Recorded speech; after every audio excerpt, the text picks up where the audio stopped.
I have to say this. I'm not used to do this, so normally I would be really... my wife and my youngest son, they are here, and they would tell you that I would be very, very nervous normally. And the fact that I'm not is only because of you. You are so sweet and kind, and I wish to thank you for that. Thank you.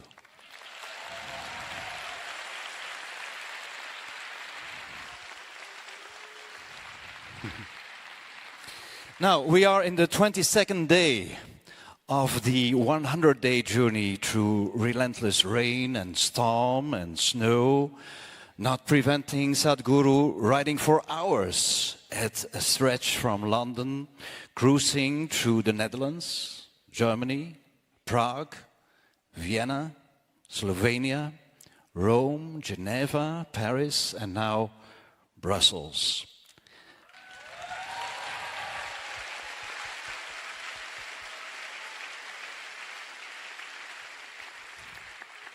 And in the same time, he's meeting up with global leaders, influencers, citizens, and their elected representatives, which have hosted the Safe Soil event so far. So now we'd like to share some of these moments that the Safe Soil movement with Sadhguru had experienced so far. His happy, funny, dangerous journey up till now, and how the world is dancing in rhythm, saying, "Safe soil."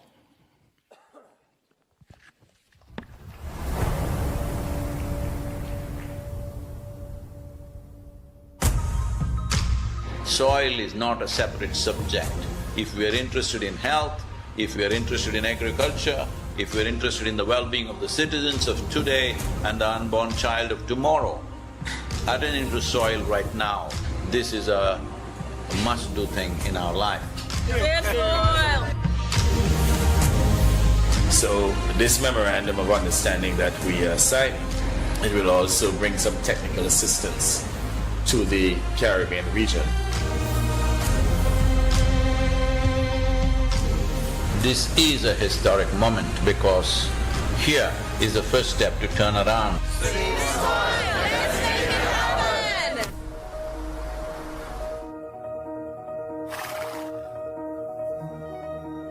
It's an extraordinary campaign. You know, it's shocking and unnerving.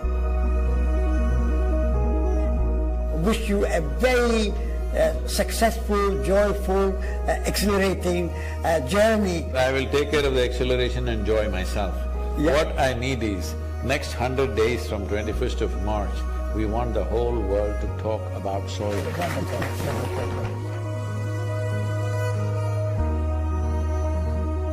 If you want to say, "I love you" to your child, you must just say "safe soil," because it is a more committed way of saying "I love you."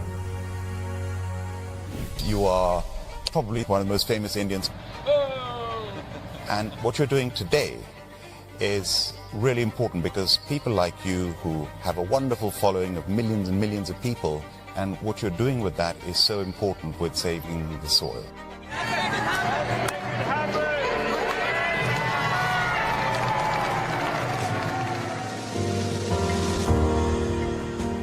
In the last 20 years, over 300,000 farmers have committed suicide.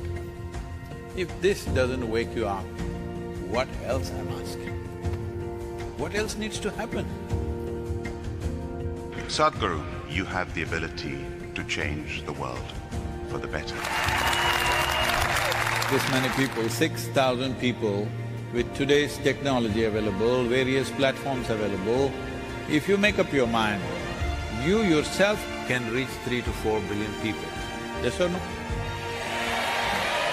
Will you make it happen? It is not about the motorcycle, it's not about the journey, it's not about the song, it is about moving people on the planet. Make it happen, huh?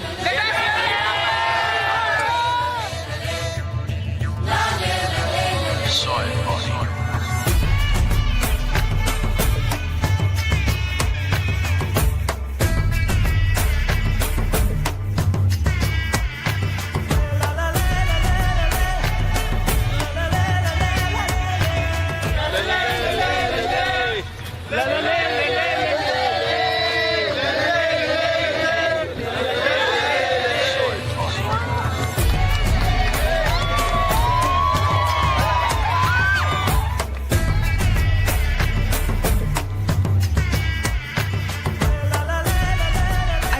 many followers. What is the thing I can do to help to save the soil? In your neighborhood, do a jig. Initially, people will think, what's wrong with her? After some time, kids will come and dance with you. Tell them, just go and tell your parents, they must talk about this. I'm saying go and request people. I'm saying at this time if you don't talk to people, we will be a very regretful generation. Please, let's not go there.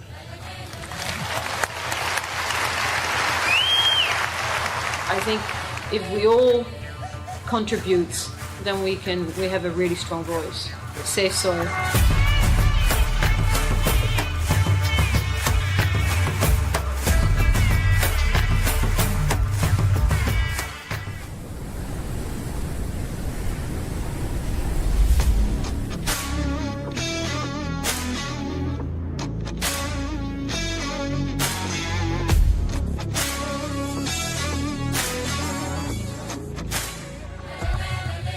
Event is about to start. There's a lot of crowds still waiting for us to get inside. There has been so much excitement and everybody is so excited to hear Sadhguru talk about Save Soil.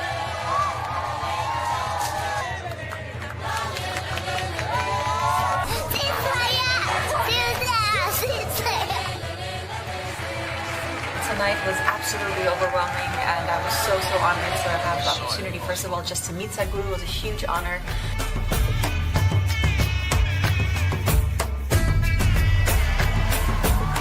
Sadhguru is very charismatic and he says it as it is.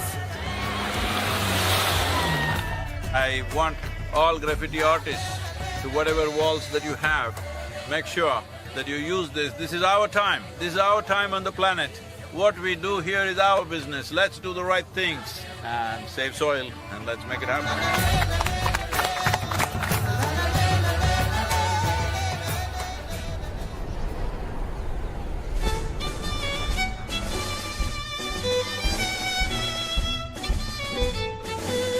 One of the most beautiful cities of Europe.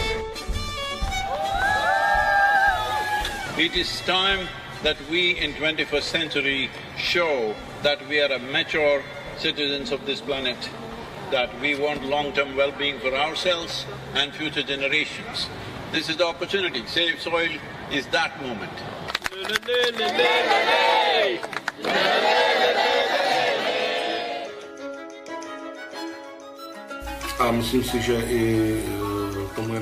And I'm convinced that both our Minister of Agriculture as well as the entire ministry fully supports that trend or that direction. He's offering me much more than I came to ask him for.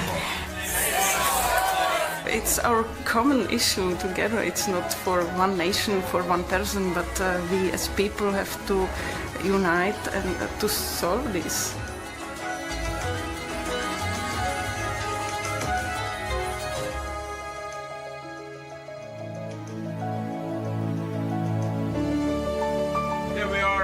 In this wonderful city of Vienna,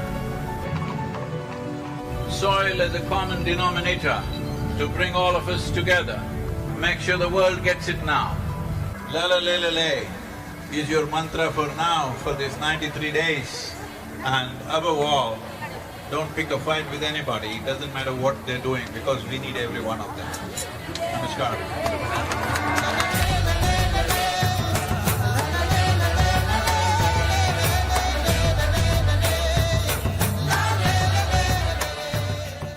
Yes, I know war is an important thing, but it's such an important thing that we can do without in our lives. At least from here on, cutting-edge technology should not go into military weaponry. This you must pitch for.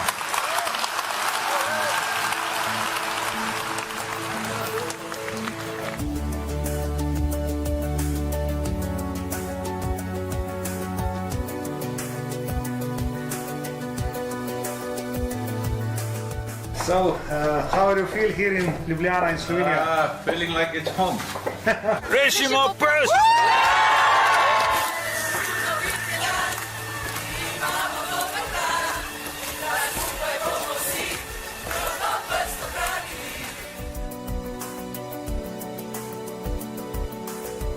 all of us have been part of this destruction.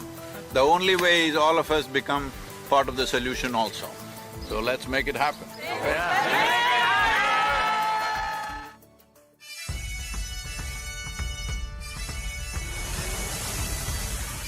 Riding on to Italy. Italy is raining heavily tonight. Here in Venice, what a city. I am a huge admirer of Rome because whoever did it, their sense of geometry is so fantastic. The former president of European Parliament, he is 100% with us, and FAO is our partners now. And we are very happy that we are aligned in our message to high the profile of soils, and we believe that is very much needed. This great city, which is known as the Eternal City, we must understand over 2000 years ago, this Eternal City made the mistake of overfarming the region, and the erosions that caused did tremendous damage, and that was also the fall of the city at that time. So, the Romans of today should never make that mistake once again.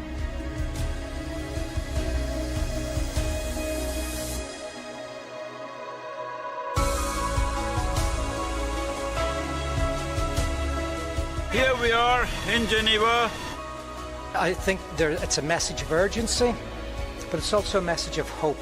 So I would really like to thank Sadhguru for his leadership. The global movement led by him addresses the soil crisis by mobilizing people around the entire world.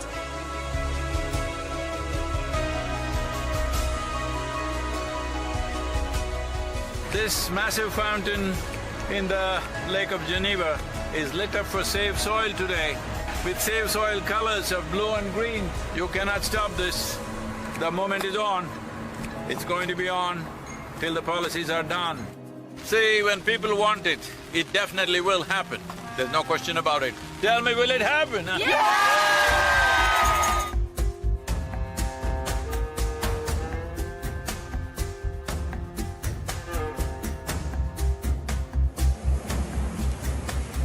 And in this cold, slippery road and winds are picking up speed.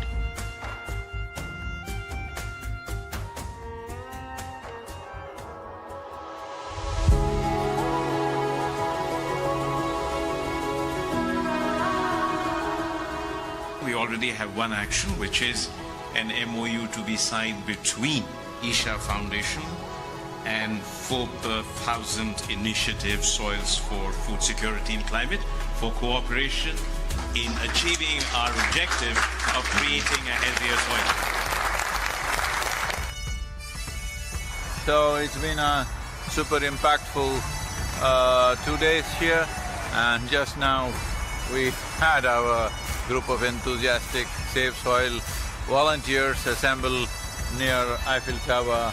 It's fantastic. France has been great.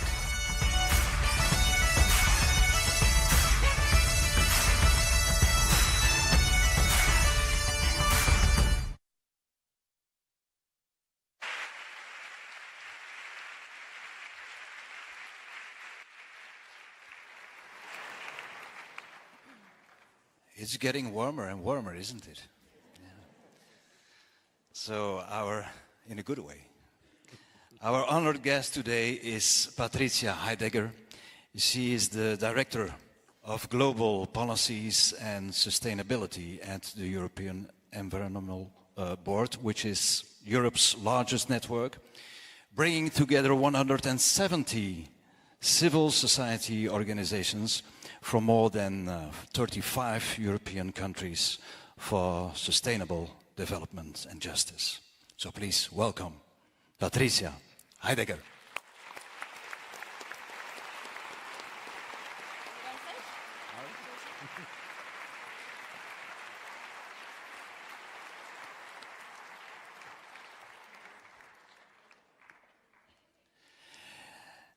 And of course, the transformer, the one and only Sadhguru.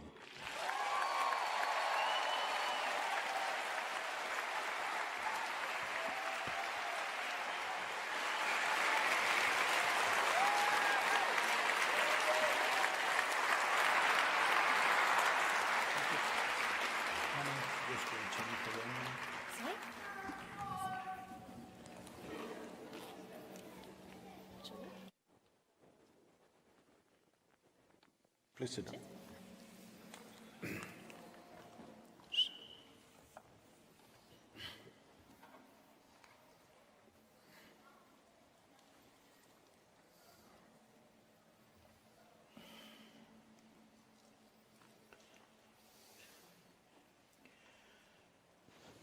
Kalo na janati tava jananam,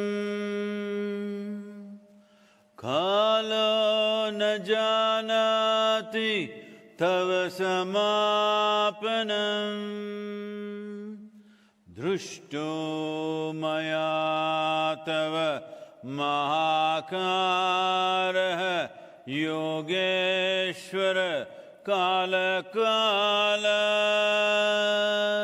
Yogeshvara Kala Kala.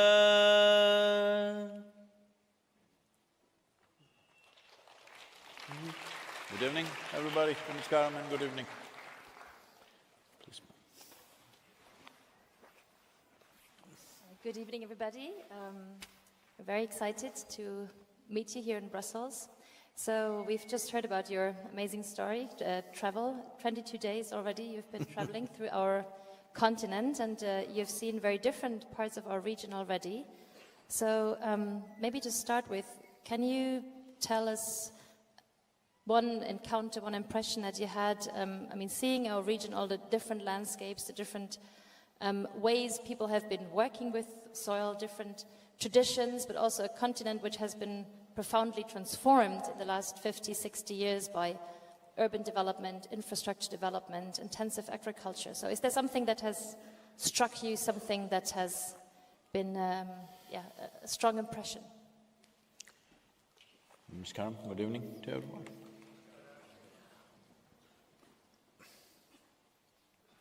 See, agriculture is not new to Europe.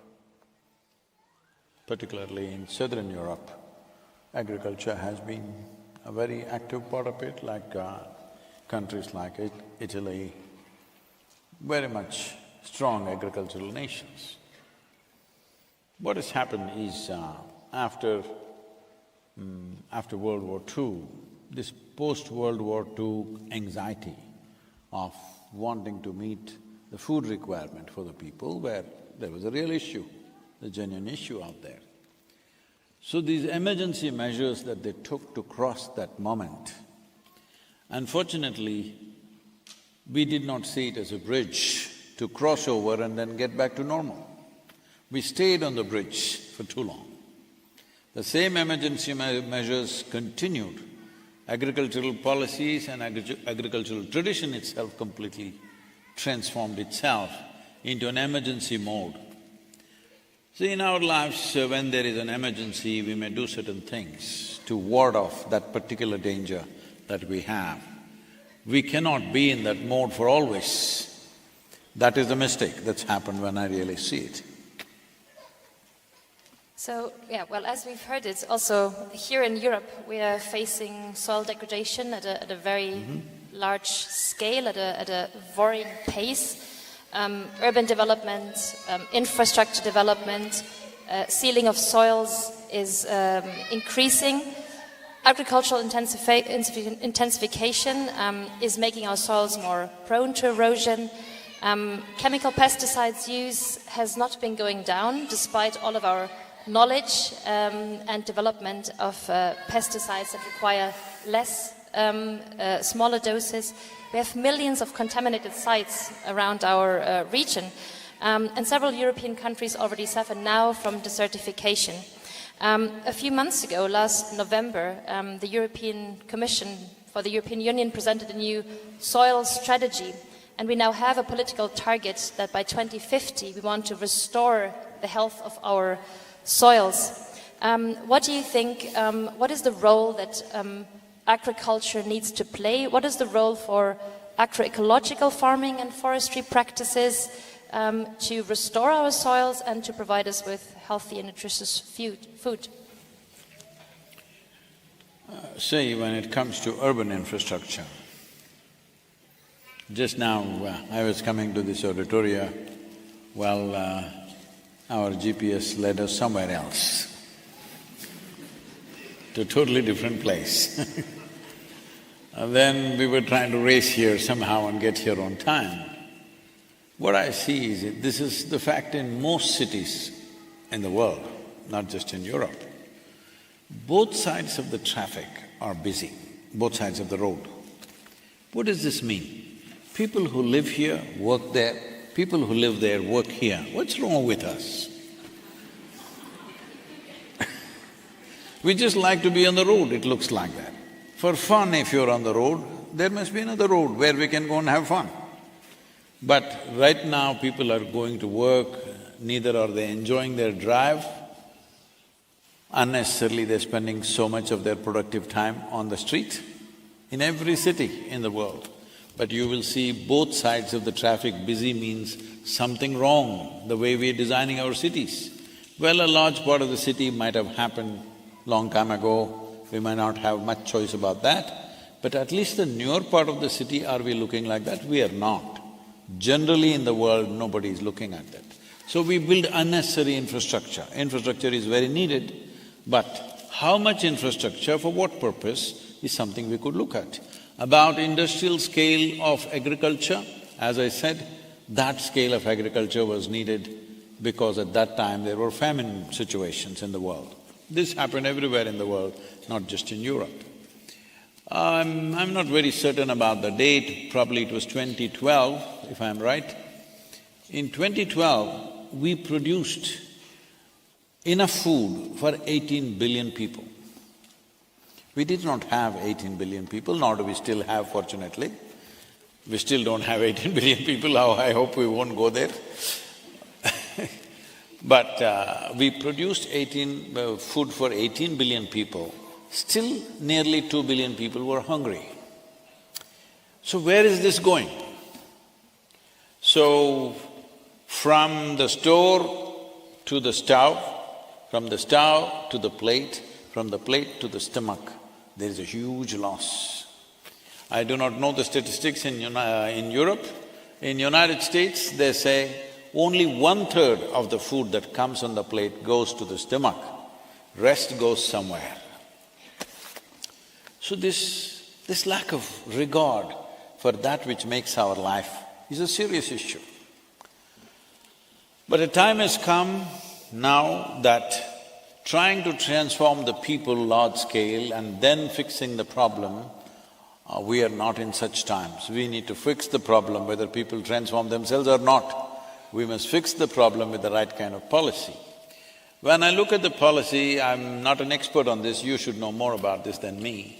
But what I see is, we are making too complex a policy, which is very hard to implement. See, among the various conventions that have happened in the world regarding environment and other things, the only convention which we successfully completed is the ozone hole fixing convention. We were successful because it was a one-point agenda. We need to do the same with soil. Too many things are involved. Right now you spoke about pesticide, fertilizer, this, that. All that is a genuine problem, I'm not saying no, there are significant problems. But the most important problem is the soil is dying. Soil is dying, definitely pesticide, fertilizer, weedicide, herbicide, all these sides are enhancing the speed of destruction. But the most important thing is there is no organic material. Why there is no organic material? Because there are only two sources of organic material, plant life and animal life. Plant life went out of it because of our wanting to produce more, we removed all the trees and other plants from the farms. And animal life went out of it because of the machines. Machines came, it became easier to work, so we pulled out the animals. So where is the organic content? Organic content means food for the microbes. Microbes means they are the source of our life. It's because of them that we are here. Even in terms of evolutionary terms, it is important, it's not only today's ecology, in terms of evolutionary terms, it is only because of them we have happened. That complex life system, most important thing that needs to happen is, in the last 2 years I've been shocked to see in most nations in the world, Soil is being still addressed as an inert substance that you can fix by adding a chemical or removing a chemical. Soil is the largest living system, not just on this planet, in the known universe. It is the largest living system with zillions of life forms, millions of species, which are being lost at the rate of approximately 27,000 species per year. So, the most important thing is first keep the soil alive. Other problems, please address it, I'm not saying no, but first keep it alive. I'm saying, I'm a human being, so one doctor may say my liver is not okay, another may say my kidney is not okay, another may say my brain is definitely not okay, otherwise why would I take this job? So, all this is fine. You can address all my liver, kidney, brain because I'm alive. If I'm dead, which one will you attend to, I'm asking, and what does it matter? That's called as, postmortem stuff. That's of no use. So, right now keeping the soil alive is the most expressed need. People like you are under whom many organizations are there. If the focus shifts to soil, after that, I'm not saying give up the other things are equally important, but first thing is to keep it alive. When I say keep it alive, see in Northern Europe, which is a temperate climate, here you have 1.48% organic content. This is dangerous.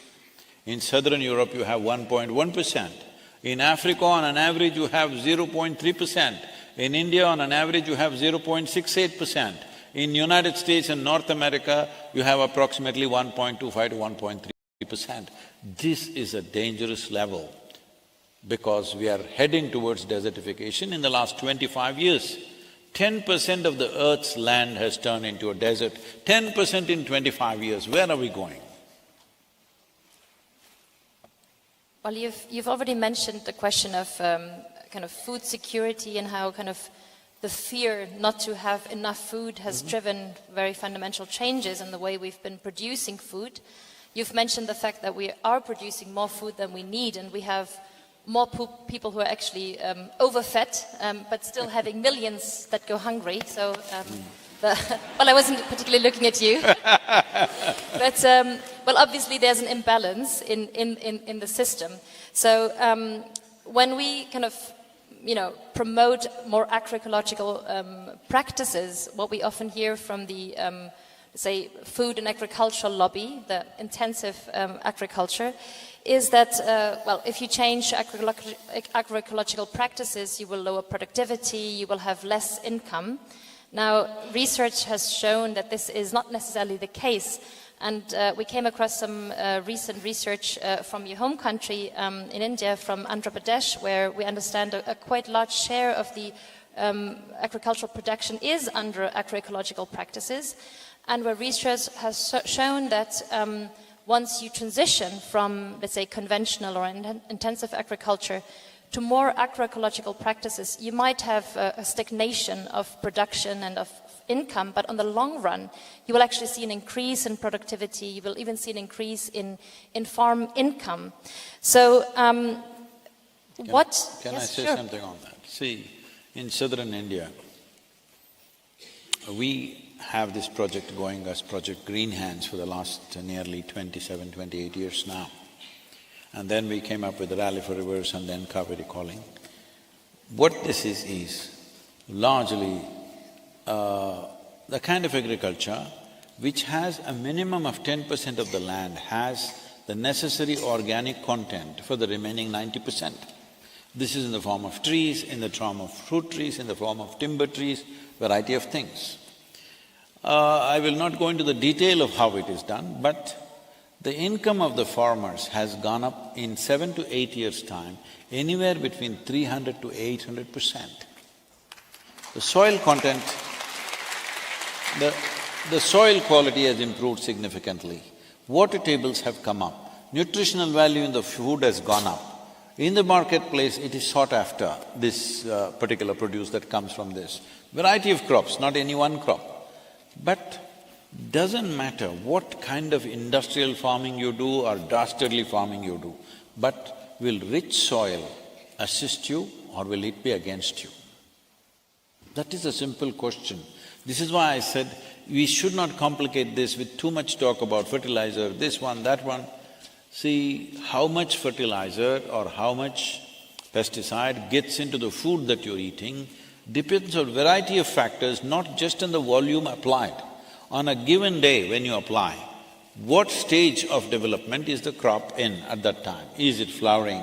Is it pre-flowering? Has the fruit or vegetable already come in? What is it? Apart from that, what is the humidity conditions on that day? Did it rain? Did it snow? What happened on that day? What is the temperature? Accordingly, that much of it gets into the food, nobody can 100% gauge it how much. But we are talking about destruction of the soil. Destruction of the soil definitely is happening because of these applications. Why are these inputs going up on a yearly basis? Because the soil is getting weaker.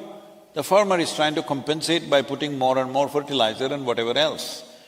Does any farmer, any industry, industrial farming companies, individual farmers, small, big, whatever, will they disagree that if you make your land rich, minimum 3% organic content, if you bring, we will give you an incentive, will anybody be against it?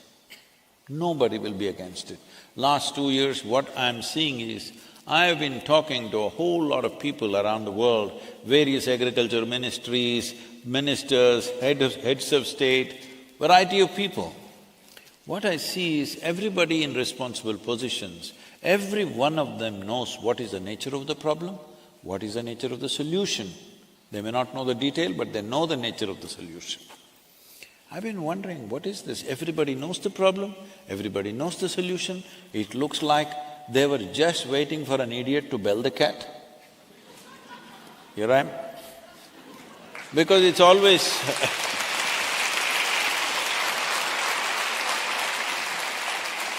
in the villages, it's always the village idiot who bells the cat. No, this is like that. I'm saying the most important thing right now, because you are in touch with all these groups who have taken different positions, this is one thing we need to do. That is, this problem has happened not because of any one evil force. There's no one evil person having a design how to destroy this planet, there's no such thing. It's just all of us. It's all of us. Ignorance and apathy has caused this. And above all, every one of us are partners in this destruction. The only way is to get everybody on the side of the solution. Now if you separate fertilizer country, fertilizer company, pesticide company against yourself, it's not going to work because they are big businesses and after all they have to thrive. And also to give them the necessary credit, if all the fertilizer and pesticide and whatever other chemicals disappear, our food production will come down to 25% of what it is right now, which will be a massive disaster. We cannot afford that. If you increase the organic content, the fertilizer usage naturally starts sliding down. We have demonstrated this, and no demonstration is needed actually. If the soil is rich, you use less salts. It's a known thing. If you are eating nutritious food, you will take less vitamins and other stuff. Those who are eating bad food are taking a whole bunch of vitamins and stuff. So it's just like that. I'm saying the problem is not fertilizer, problem is not pesticide, it's just being used blatantly, irresponsible usage, because there's no doctored usage of these things. But right now, instead of trying to control that, if you enhance the organic content, those things will come down. I'm not at all saying it's not a concern, it is a serious concern, but all this will be useful, all this will be worthwhile only if the soil stays alive. Because for the first time we are talking about soil extinction and we don't have too much time. So,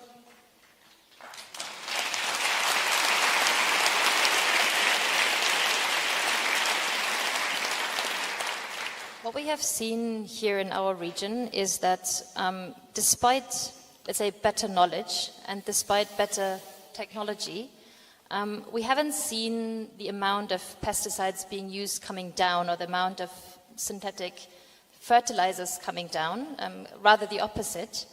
Now we have an agreed target now that we want to reduce the use of hazardous pesticides by 50%. That's an agreed political target. But the argument that we kind of need that high input of chemical pesticides, of synthetic fertilizers, that argument has been used based on that fear that we need that to kind of sustain ourselves, to produce enough food, even though the very input is degrading our soils, which on the long run might actually What will be the consequence if I use more pesticide? Is there a punitive action for that? Sorry?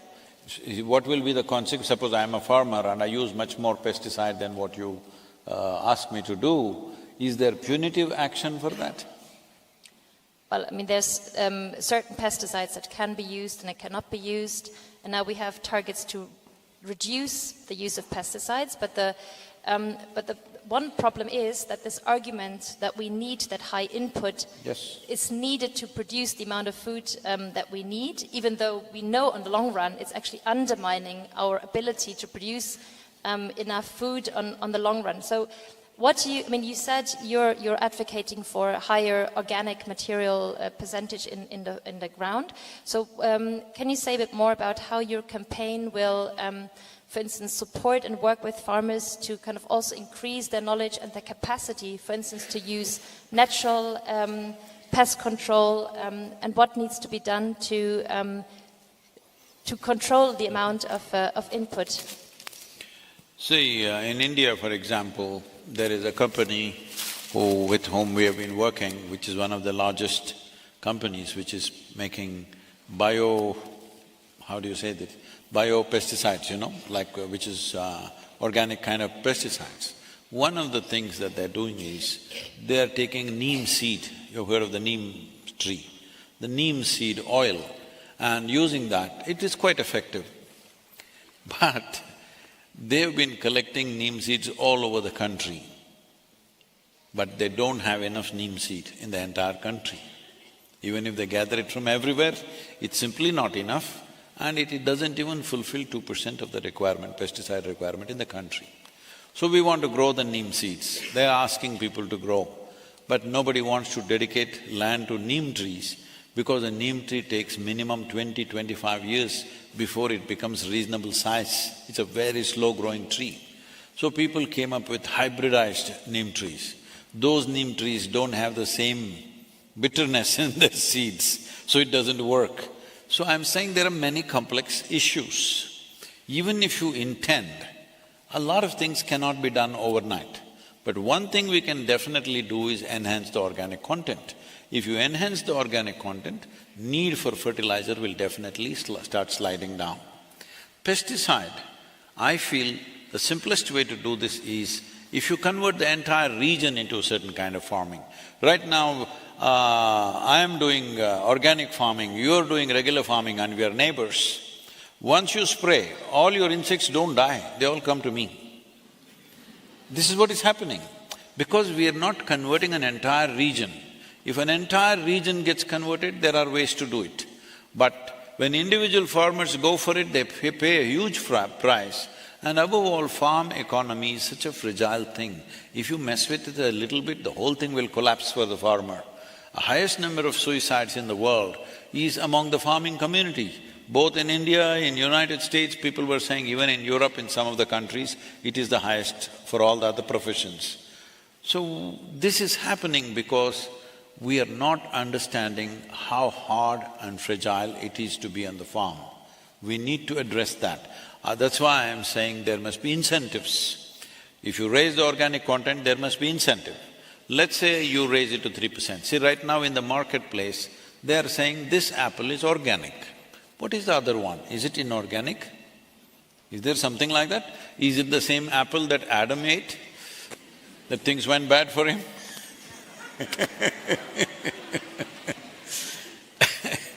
So, the important thing is, if you say this is organic, what is it you're trying to say?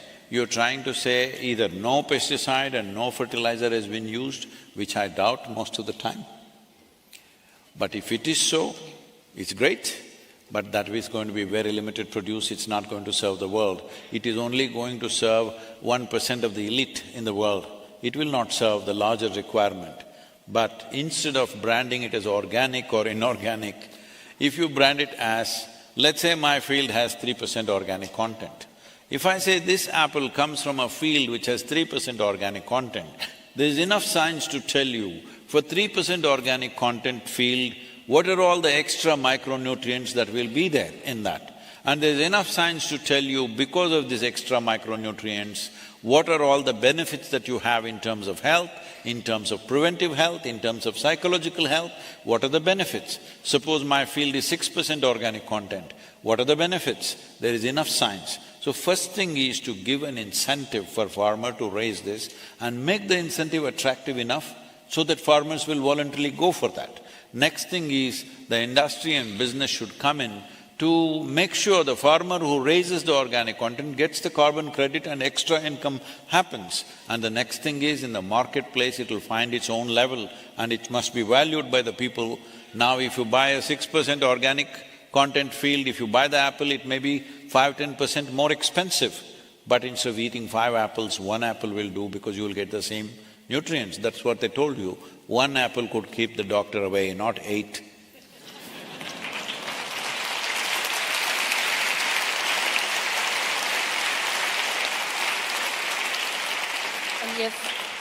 You have mentioned the suffering that farmers have experienced due to their dependence on buying and paying for things like pesticides and fertilizers. That cost is going up year by year. The cost is going up and people getting into a spiral of debt and dependence on these materials and their investment in that. And if their crops go wrong, they get stuck in their debts. So do you not believe that there is a responsibility for those companies producing pesticides and fertilizers, and especially in this region where we have stricter laws on what kind of pesticides, for instance, we can use, but we still produce and export those that are banned here because they're very hazardous to countries in the global south, where people, the farm workers, the farmers, the people working in the field are exposed to the health hazards. What do you think is the responsibility here? This has always been the case with pesticide or pharmaceuticals or whatever. What's banned here is sold everywhere else in the world. It's an unfortunate reality.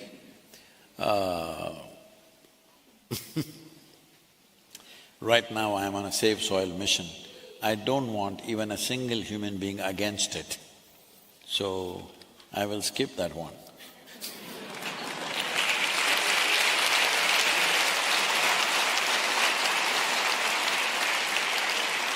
So my last question would be around land as a resource. So land is a finite resource. It's subject to increasing pressure around the world, and we've talked about it, urbanization, infrastructure development, but also increased food, feed, fiber production, fuel production. So here in our region, every year we lose around 500 square kilometers of agricultural land, which is transformed, converted into artificial areas. And this is, of course, a global problem, not just a European problem, because the demand, of course, for areas to settle, to grow food, to grow biomass is rising around the world. So, and here, from the European region, we are, of course, also contributing to pressure on land in other parts of the world because we're net importers. We're net importers of things like agricultural commodities, feedstock for our farm animals, biofuels, etc. So what do you think are some of the big turning points globally to prevent our increased need for land, which is a finite resource? I think the most important thing is that in our consciousness, instead of referring to soil and land as resource, we must refer to it as our source. This is very, very important. It's like all of us were fed on our mother's breast. Do we call her a resource or our source? She's our source. So across the world, in Eastern societies at least, even today we refer to soil as mother. Because the word mother does not mean biological, word mother means our source. We say a mothership, a motherboard, even in electronics, all right? Because when something is the source, you refer to that as a mother. I think this is the most important thing that needs to happen in our minds, in our consciousness, that it is our source, it is not our resource, it is not something to exploit, it is something we must nourish, because the health of the soil will determine the health of life on this planet. There is simply no two ways about it. So referring to it as resource itself has caused this, because see, this may look like very, up in the air kind of stuff, but I'm saying the way human beings think is the way they act, isn't it? The way we all think and feel is the way we act, and the way we build societies around it, the way we build industry, the way we build everything is based on how we think and feel within ourselves. So how we think and feel has to change, that soil is not an inert material for us to use as a resource. It is our source, it is the life there which makes us the way we are. Today all of you know that, nearly 60% of your body itself is microbial life. Only 40% is your parental genetics. I was telling this little girl, and this little girl coming and complaining to me, "Sadhguru, my mother is not allowing me. I want to do safe soil, my mother is not allowing me." I said, just tell her she's only 20%.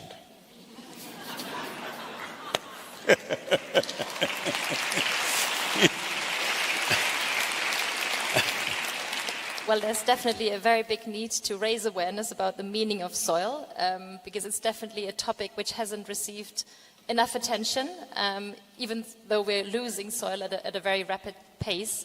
So increasing the awareness about the role that soil is playing as a life support system for us as humankind and the rest of the planet is extremely important. So I hope your mission will be very successful in mobilizing millions around the globe to save soil and to create more awareness of what we need to do to protect it for us and for future generations. So I understand we're taking questions from the audience now. Before that, can I ask a question? Of course. All this variety of organizations which you represent in some way, I hugely respect their concern, but the mode, I think there needs to be a little relook. It's not for me to tell them how they should operate, but there should be a little relook on how we address this. Because this is our last chance, if you ask me. In the next 20, 30 years, if we don't do some real fixing, we will be very sorry. As a generation, as a species, we will be very sorry. So, being in that kind of a crucial period, the most important thing is, there should be no human being who is against whatever campaign you're doing, whether it's pesticide or this, that. So for this to happen, we must take away this fighting mode. People are saying war against climate change. We don't need climate change is bad enough, we don't need a war. There is nobody who disagrees with what you're saying. It is just that immediate needs, express needs are making people act the way they act. The more we complicate it with too many issues, the more conferences we will have and less action we will have.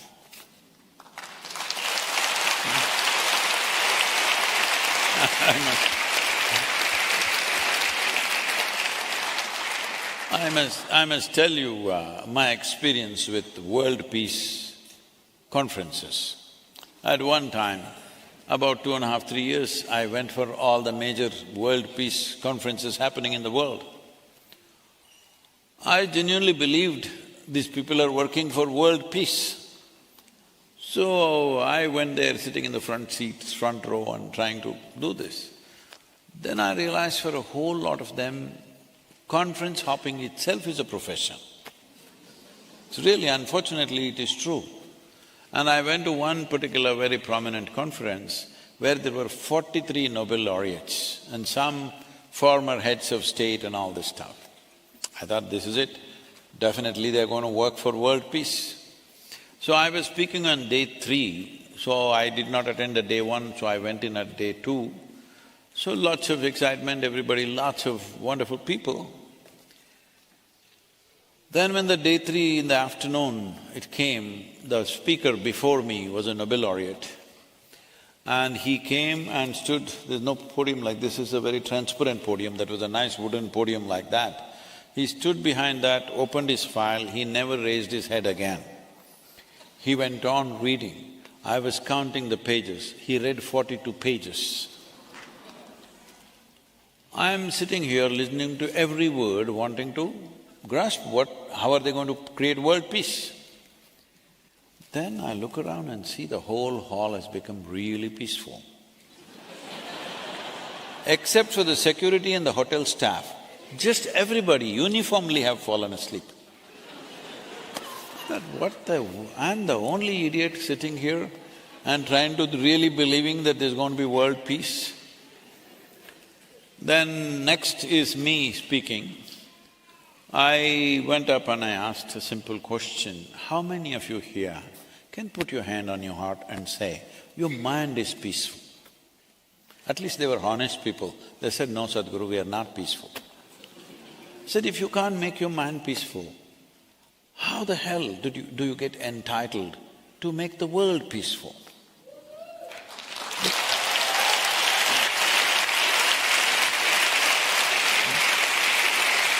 Because there is no peace in the world only because of the nonsense that's happening in human head.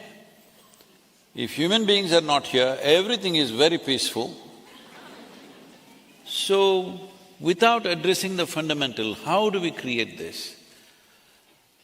And then I asked, what is the secret that everybody uniformly fell asleep, entire hall? I said, no, Sadhguru, previous evening there was a Bacardi festival.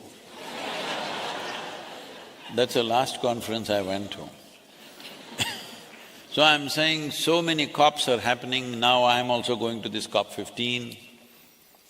I'm saying if we reduce the tempers and the heat against each other and look for a solution, make necessary compromises and at least make 5% progress rather than 100% talk.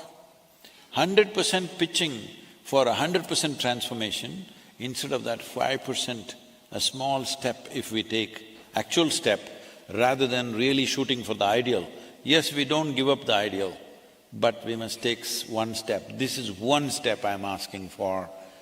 Make soil, if you own an urban land here, if you own 10,000 square feet, you can't build 10,000 square feet. But if you own 100 acres, you can plow every inch of it, turn it into a desert in the next 10 years. Nobody will ask you, why in urban land there is a law, in rural land, agricultural land, there is no law. Why can't we make a law? If you own agricultural land, minimum 3% organic content should be there.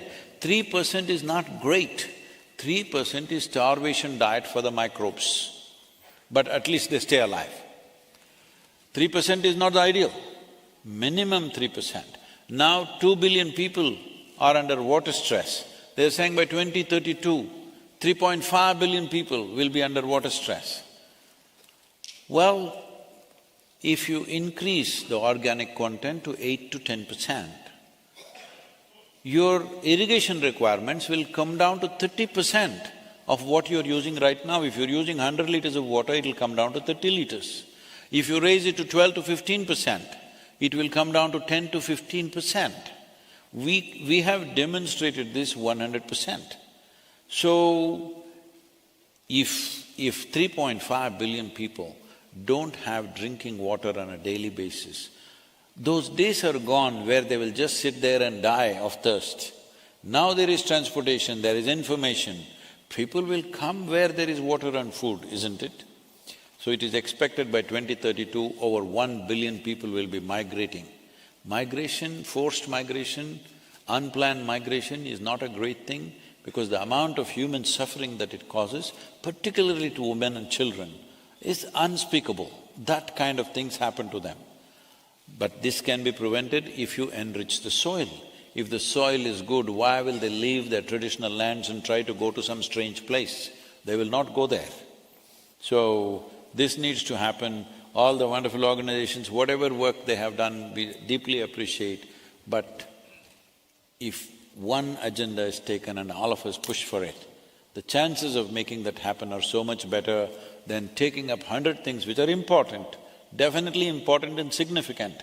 But in the order of significance, keeping the soil alive should come as number one, everything else as secondary.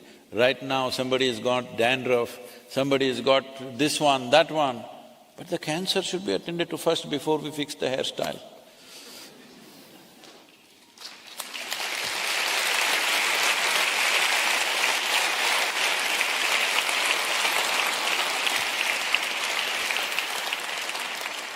I'm sorry if I'm a little abrasive, because I feel this is express.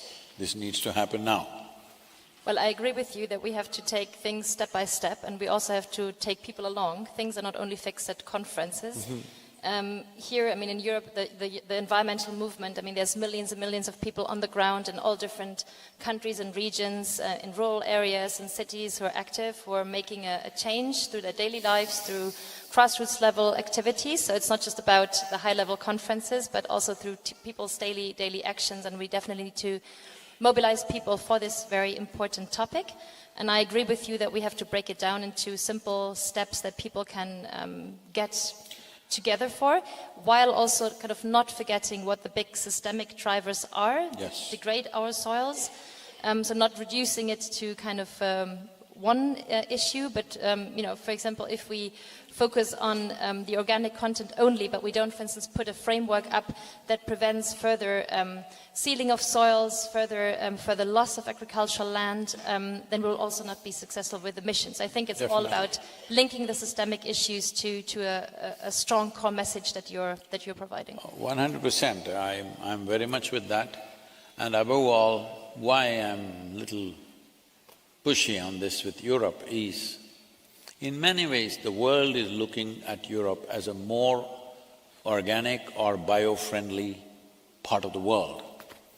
You doing things quickly is very important for the rest of the world because your organic content is 0.48%, but entire African region is 0.3%.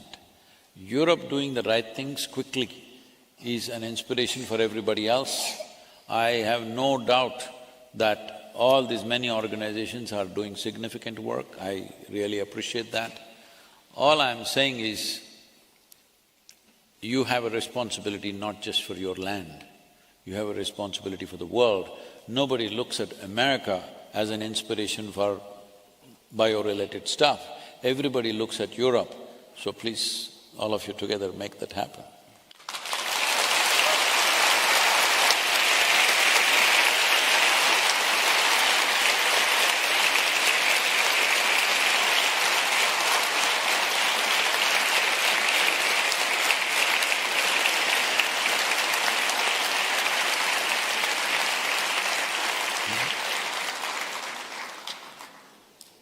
Are we taking questions from the audience? Yes, if they have.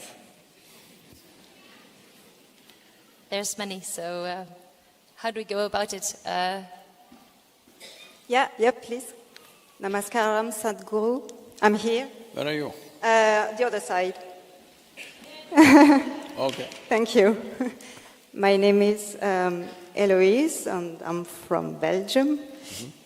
So my question is, how do we get people to care about soil when they're so busy with other things such as careers and other ambitions in life?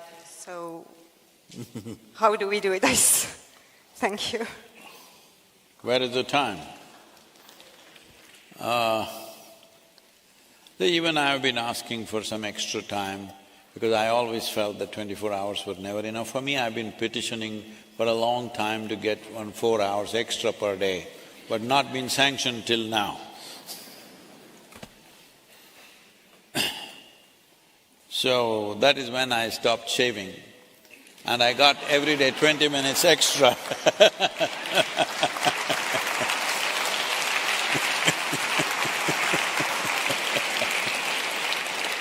So, This nearly 2,000 people who are here, you must become earth buddies. What earth buddy means is, you invest 10 to 15 minutes a day, and in your hands, you have a smartphone or a dumb phone. What do you have? Huh? All of you have smartphones. So if you are calling something smart, it must be smarter than you. Hey, you call somebody smart only if they're smarter than us, isn't it? So if you have such a smartphone, don't waste your time just sending silly messages on that one. You can also do that little bit, that's your life. But at least 10–15 minutes a day if you invest, I'm telling you, just these 2,000 people can move those 3 to 4 billion people I'm talking about, because what you have in your hand is a powerhouse. Never before in the history of humanity was there ever a possibility that we could sit here and talk to the world. Never before. So when there is a technology like this, when there is a means like this in your hands, you're saying, I don't have time to even twiddle my thumbs. What is that? So that means you don't realize the seriousness of the situation we are facing. Let us not be that generation which walks into a calamity and then grieves over it. Unfortunately, too many generations have done that in terms of famines, in terms of wars, in terms of other kinds of disasters that human beings have caused to themselves. Let us not be that generation which falls over into a disaster and then cries over it. Let us be that generation which turn back from the brink of a disaster. Let us be that generation. The disadvantage is, nobody will know that you actually fixed the problem because you fixed it before it happened. This is what you should be. Hello?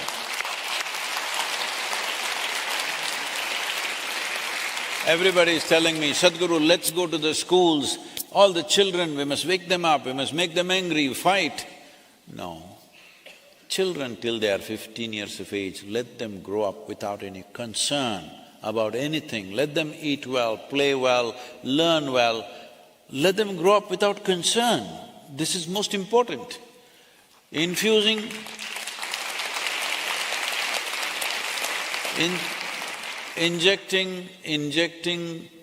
poisons of anger and hatred and resentment into a child's mind is a very horrible thing to do, because how a child processes these emotions is very different from how an adult would, and their entire life could get poisoned because of this. So let children grow up. I'm saying we must fix the world in such a way, children never realized they were on the brink of something. Isn't this the way any responsible parent does their life? Hello?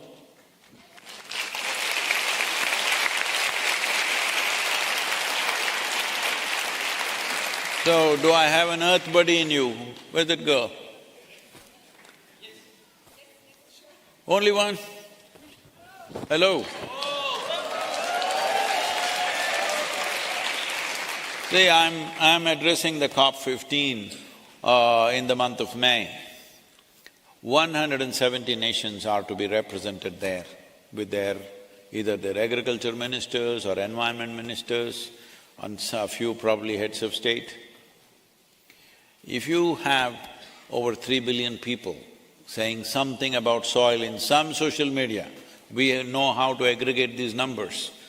If we have that number, we have a solid case to give confidence to the governments to take the needed steps, because you must understand, in a democracy, governments are not elected to do something fantastic.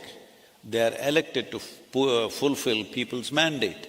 I'm asking you, in which nation on this planet has it happened 60% of the population has stood up and said, we are concerned about long-term well-being of our nation, of our biodiversity, of our children's lives, we are concerned. In which nation have they expressed this? Only in some tea party, or maybe in a group of concerned people in a conference or wherever they're talking. Where has 60% of the people stood up? That's all I'm asking you. Get 60% of the world's population, 60% of the adult population to say something about soil in the next 100 days. We will see how to get the policy done.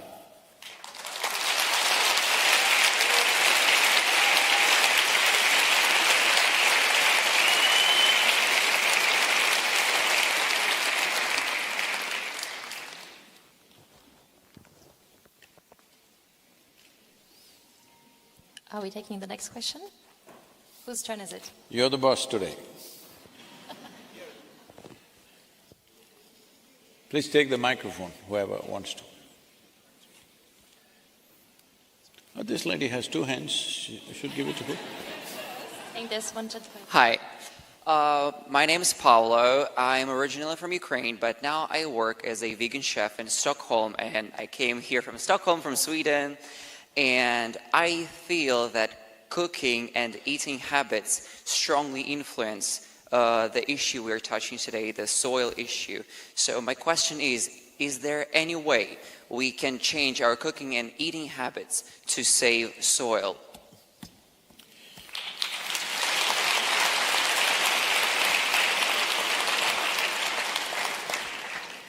As I told Patrizia some time ago, I'm also telling you, if I talk about how you eat, what's wrong with the way you eat and what you eat, then I will alienate 50% of the population.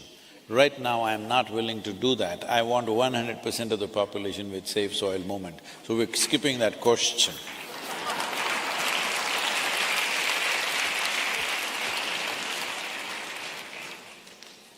Okay, there's many more hands. Who's getting the microphone? Well, there's people going around with microphones. Yes. Namaskaram, Sadhguru. I'm here. I'm Heini. I'm from Belgium and Hungary originally. So I'm just here. Okay. You can go. Nice to meet you. My friend, you can go. So I had a question in our day-to-day habits. What would be the most important thing to do to save soil in terms of, okay, I wanted to ask the same question as the previous man, but is there anything else we can do if we don't have that much power of that much audience? And in little things, you know, there are the keys for huge changements in the world. So what are these little keys we have to use to open these doors to a better soil health? Right now, I'm not talking about these little things because you will do a little thing and think you've done your bit. This is a serious problem in the world. You do your little thing and you think you've done your bit. So we won't talk about those little things right now. I want you to do the big thing, that is to move the people. Oh, how can I do it? I don't have a following. Hey, go and dance on the street, huh? People will gather. What do you think I'm doing? I want you to understand, why do you think I'm doing? Making a fool of myself, going around the world. Really, this is not my job, because I thought if we don't do it now, it may be too late, somebody has to do it. But I want you to understand, when something very important… See, the problem with this is, soil doesn't die bang bang like a war or something, it is dying quietly. What happens quietly, you always miss, that's the whole problem. See, just 70, 80 years ago in this world, there were famines all over the place. When famines happened, for example, in India in 1942, the Bengal famine took 3.2 million people in 4 months. Famine is the worst possible way for human beings to die, because it's a slow fade. There have been famine situations in the world where people have cut the limbs of their own children and nourished themselves.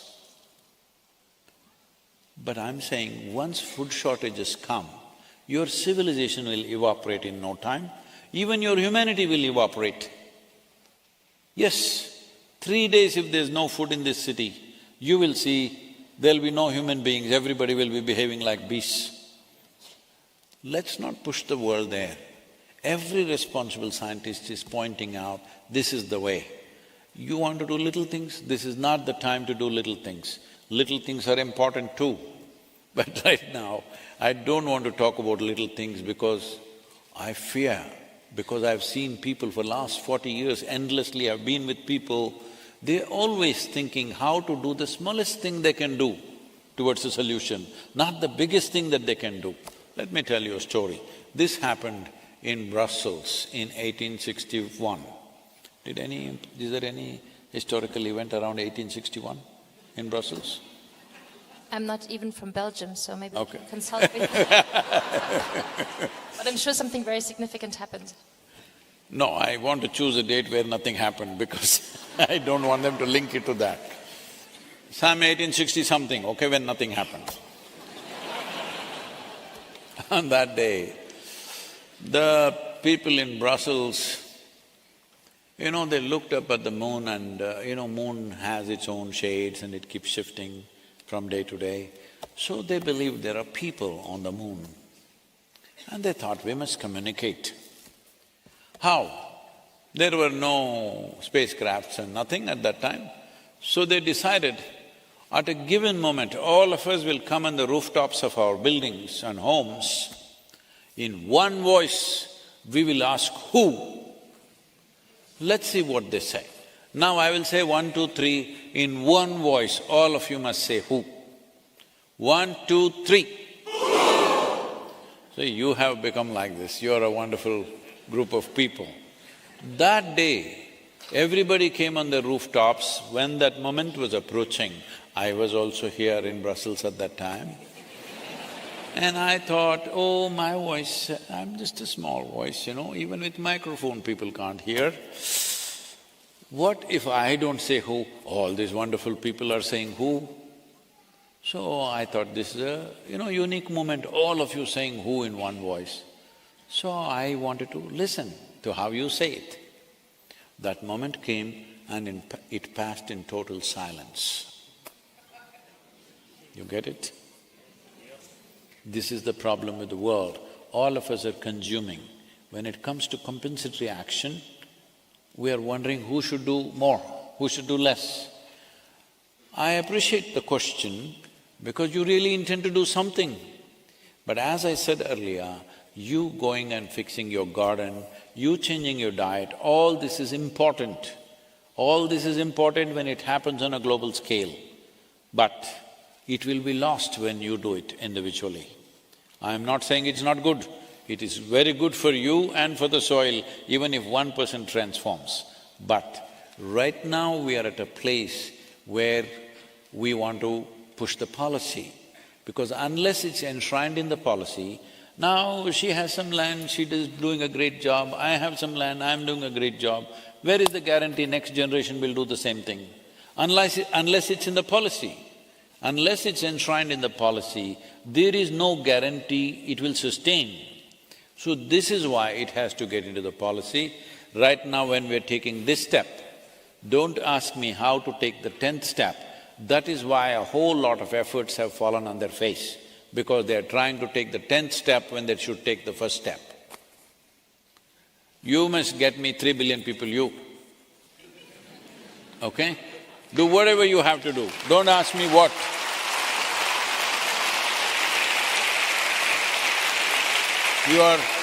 You are much younger than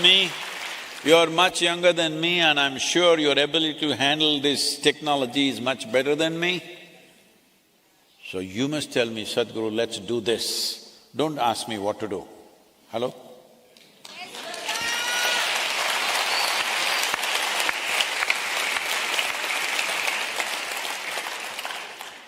Yes, let's take the question from the lady here.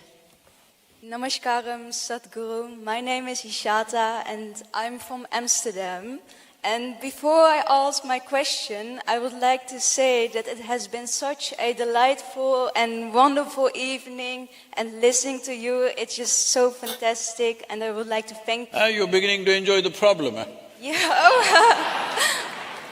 Well, you've truly inspired me as a young person to raise my voice on saving the soil. And I'm so thankful that you're raising the consciousness on this planet, so thank you.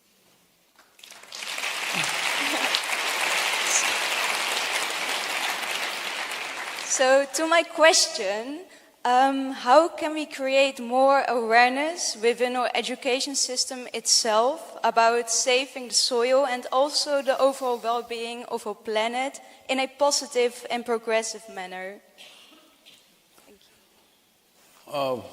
Well, one important thing that needs to happen is every child in the world must know that when you step out, you're stepping on a living entity called soil.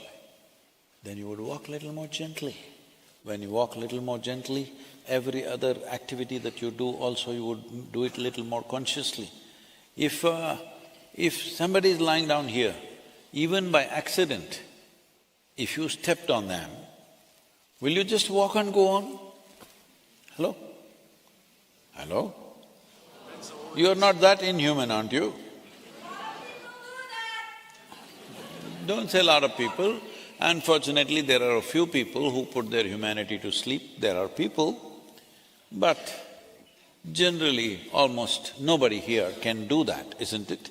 If you as much step on somebody's foot, can you simply go?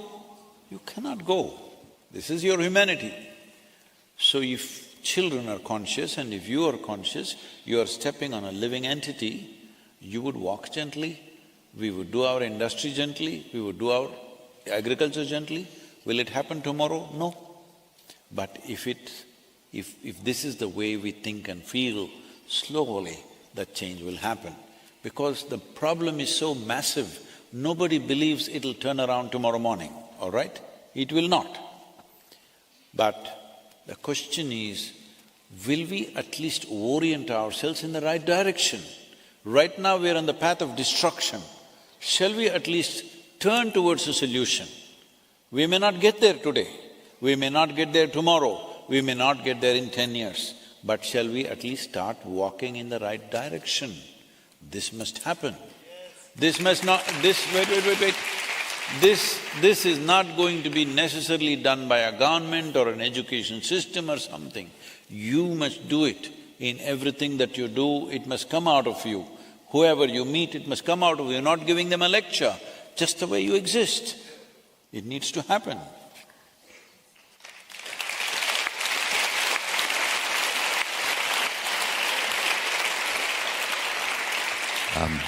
We will take one final question, so… Name, where you're from, and ask a question and keep the mic… It's your… Troy, go ahead. One very young gentleman with a question. Go ahead. Hello, my name is Yoga Mitran. I'm from India, Chennai. I would like to ask a question. How should we help actually save the soil? Yep. How should we help save soil? I was talking to our children at the Isha Home School in South India. They're all of your age or a little more than that. When I told them this, they took this up upon themselves and they said, they are going to inspire 10 million children in India to write to the Prime Minister. Right now, we have not reached 10 million, a few 100,000 letters have been written by children. Prime Minister's office is being inundated with children's paintings, children's Save Soil messages. They're requesting us, make it digital, please. These physical letters are becoming too many.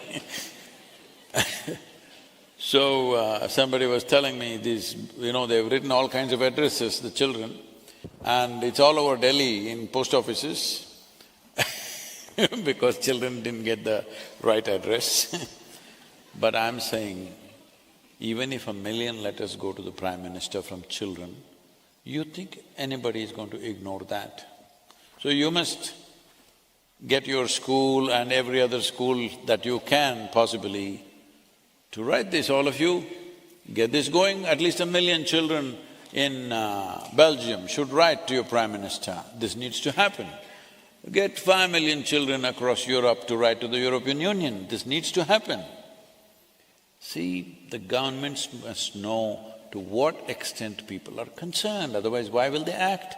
Just a handful of activists wasting their lives, going on doing this for their entire life. If everybody stands up, it'll happen very quickly, isn't it? They're spending their life.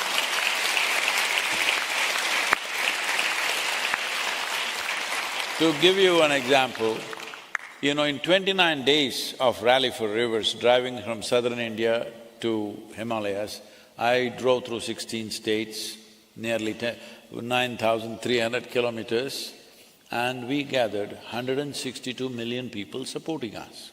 Once there was that kind of a number, the policy document that we wrote, which was 760-page document about how to manage tropical rivers in India, became the official policy recommended to all the 28 states within 3.5 months. Today it is the official policy. Implementation is slow, 6 states went for it, proactive. Others usually wait for a disaster to happen. That is a mode, unfortunately. Then to create a certain express need, we started what is called as Kaveri Calling. That one river basin we took up, which is 83,000 square kilometers, and 5.2 million farmers live and work here. Looking at the success of that, 5 UN agencies joined up with us. Because of the success, there is no other project of that scale happening anywhere in the world. And looking at the success of that, the central government made a similar replica projects for 13 river basins which account for 67% of India's land. Now we have been pushing this has already been 5 years. Now just about 8 days ago or 9 days ago, Government of India announced a budget of $2.3 billion for these 13 river basins. This is just the beginning.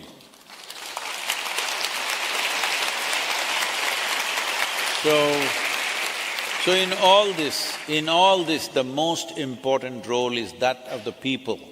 Because of the size of support that is there, government cannot ignore it. No democratic government will ever ignore the numbers, because numbers are the basic currency in a democracy.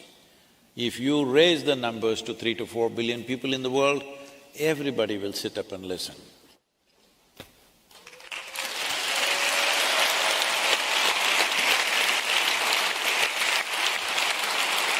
So, if I can say something, 1 second, everybody's asking how to do it, how to do it. One thing is follow the journey on Safe Soil. I want you to understand, this is not about you supporting me, I don't need that. What you need to do is, you and whoever else in the world, talk something about soil for next 100 days.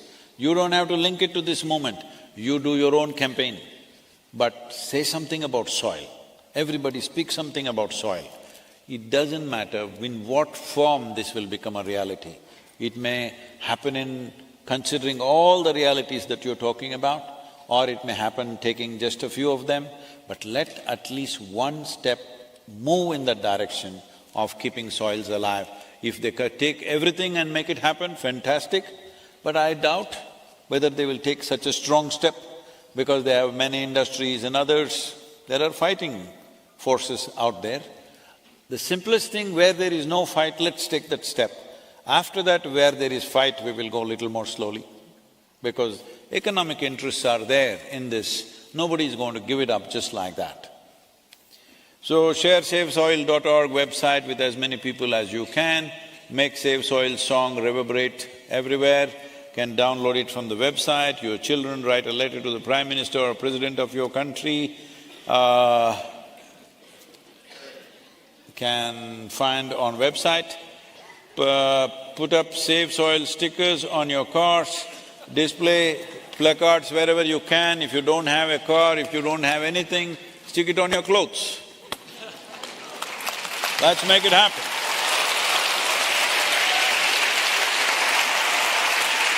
Thank you Sadhguru, thank you Patrizia Heidegger for sharing their insights and perspectives with us today. Thank you so much.